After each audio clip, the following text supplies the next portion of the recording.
Boa tarde, vereadores eleitos. Quero primeiramente agradecer a Deus essa oportunidade que está me dando, ser vereador nesse município, e agradecer aos 455 votos que eu obtive nessa eleição, e quero poder pedir a Deus sabedoria para que Ele possa, não só a mim, mas a todos que foram eleitos, para que nós possamos juntos trabalhar pelo melhor desse município, pelo melhor do nosso povo, desse conde.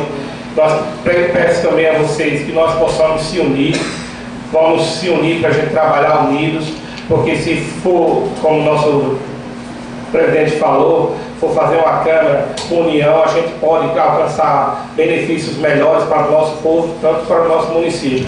Quero agradecer também ao nosso prefeito, que não faz mais presente, mas também agradecer a Luiz Regis, os 8 anos de gestão dele. Foi um homem que trabalhou muito por esse município, nós temos que reconhecer isso. Agradecer também a doutor Quitino, a força que ele me deu na eleição. Parabenizar a candidata eleita Tatiana pela vitória. Que nós possamos agora olhar para frente, esquecer de olhar pelo retrovisor, olhar para frente e trabalhar pelo nosso conde, pelo nosso município, pelo nosso povo. Muito obrigado, boa tarde.